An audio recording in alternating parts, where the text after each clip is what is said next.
And I keep thinking, get him! He's escaping! Get him! He's trying to escape, and he's bringing other people with him.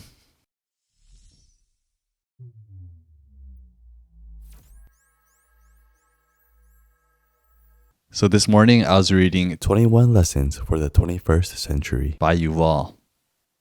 Basically, in order to retain power, you have to give up the truth. And if you want the truth, then you have to give up power.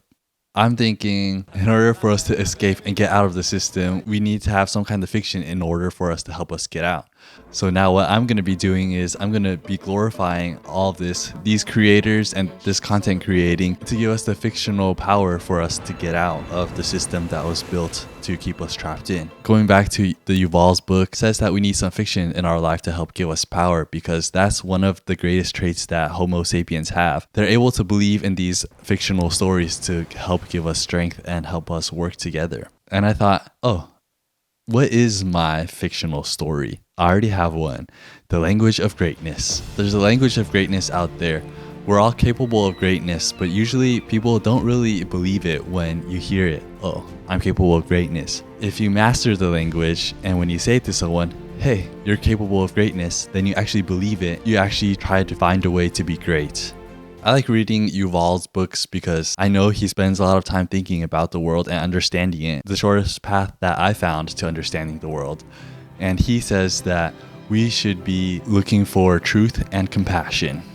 I have been searching for the truth and looking for what's real and what makes sense. I always knew compassion would be an equally important part. It makes sense for us as humans. We need compassion as well.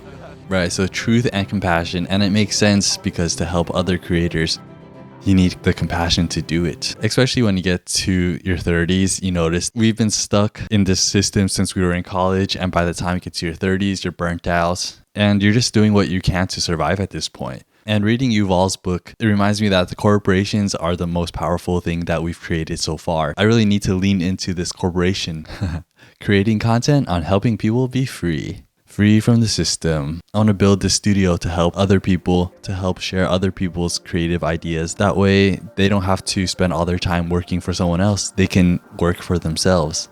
And the bigger they grow, the bigger we all grow together. We're pursuing this so we can live a life that we want. I've been needing to talk about this. I've rebranded. I originally was going with language of God, but it was getting confusing for some people. They would think about it in a religious sense. I'm trying to stay away from religion. But I did like language of God because I thought we are all gods and we're capable of anything like God. But it wasn't really gaining traction, and I kind of lost motivation for it. I couldn't fully believe in it and lean into it anymore. And then I come across this Kobe reel, how he explains greatness is inspiring others. The definition of greatness is to inspire the people next to you. I think that's what greatness is or should be. It's not something that lives and dies with one person. It's how can you inspire a person to then in turn inspire another person. And that's how you create something that I think lasts forever. And I think about it, it's just stews in the back of my mind. And it's like, greatness inspiring other fits into the idea that I had before about language of God. So now I'm rebranding it to language of greatness. So once you master the language of greatness, when you tell someone, hey, you're capable of greatness, then they believe it and they try to find a way to be great. So all of this is my journey of trying to find greatness and become great myself. So this is where it starts. To be free from the system or the matrix, whatever you want to call it.